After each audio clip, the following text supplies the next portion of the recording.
modulation. Fergus, are you focusing? Yeah. No, you don't need to ask anyone any question at this stage. What I'm asking you all to do is to focus on what is happening in the front now. Okay?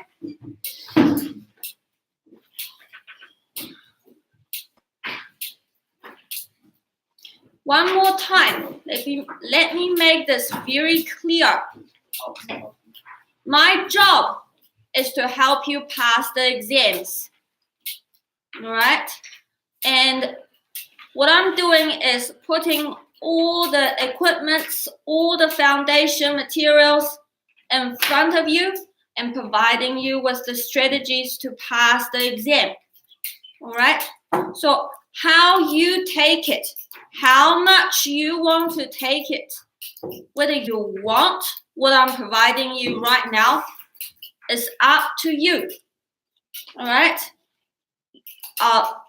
More than half of you still have the junior student mindset.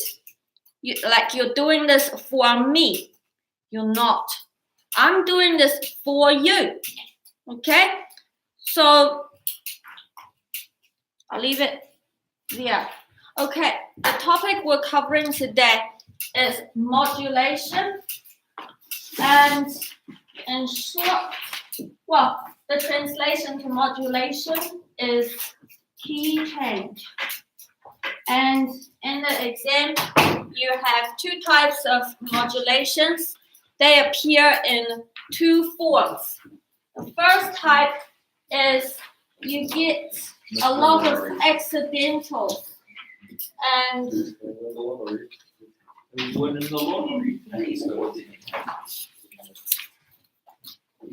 detentions, Stephen, Taylor, Ola.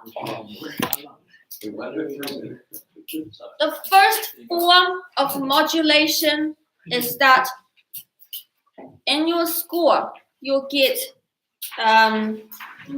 you will see a series of accidentals, and then you analyze the accidentals and identify the key change.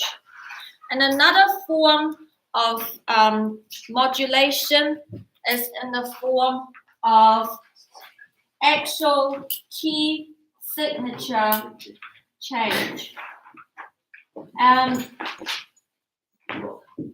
This one is more straightforward because you will see a double bar line halfway through the piece, and then you will actually see the changing of the key signature.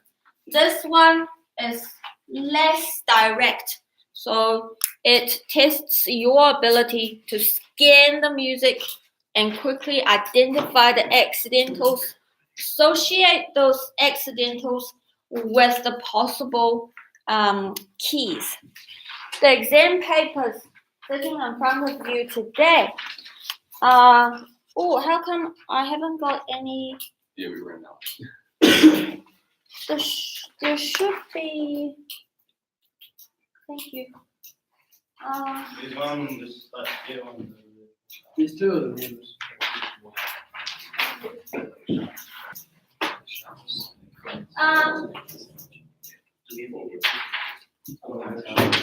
The exam paper that you get, that we're looking at today, you actually get to see both forms of modulation. Instead of giving you time to look at the exam papers, I'm going to just take you through the steps because we have never covered modulations before. So let's look at question D. If you look at our questions, please look at the two cadence points at bars 60 to 62, bars 84 to 85. They want you to identify the key. They want you to identify the two chords using Roman numerals and then the type of cadences. All right, so what are the unknown? We covered key and key signatures. we covered Roman numerals. We kind of look at the chord analysis, but not in depth. But what we don't know, I think, is the cadence types. Okay, so I'll give you, to start with, I'll give you 3 most common forms of cadences. Your first type of cadence is your perfect cadence.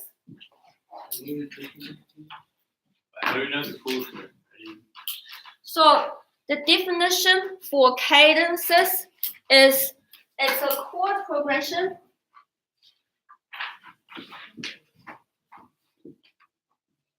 that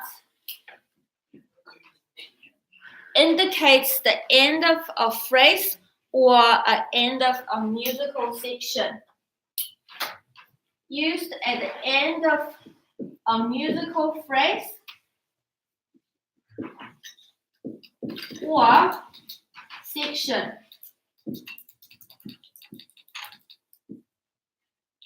It can be found not only at the very end of an entire piece, it can be found at the end of an 8-bar phrase, okay, or in the middle of the piece, or when we're looking at musical forms at the end of each small section. So at the end of section A, at the end of section B, and at the end of the entire phrase. And the chord progression, I'm going to introduce to you 3 types of cadences. The first type is the perfect cadence.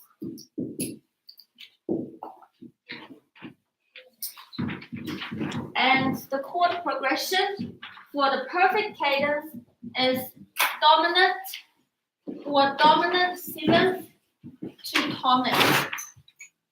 And the second type of cadence is a plagal cadence. And the chord progression is from subdominant to tonic.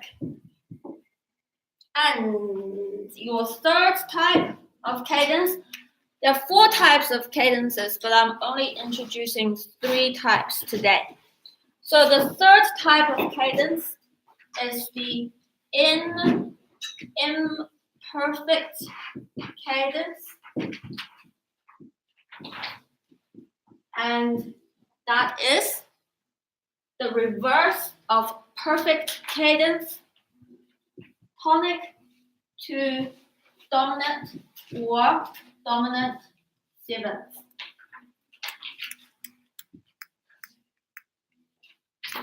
The other one is the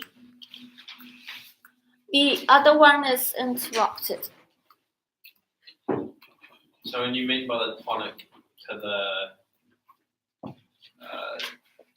subdominant or whatever, would that be like by chords or the notes? Chords.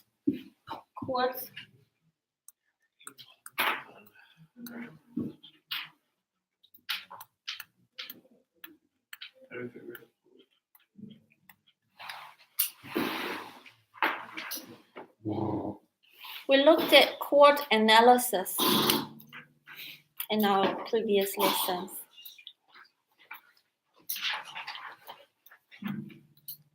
All right.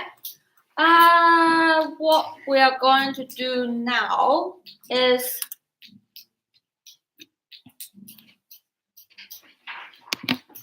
I'm probably going to start the video.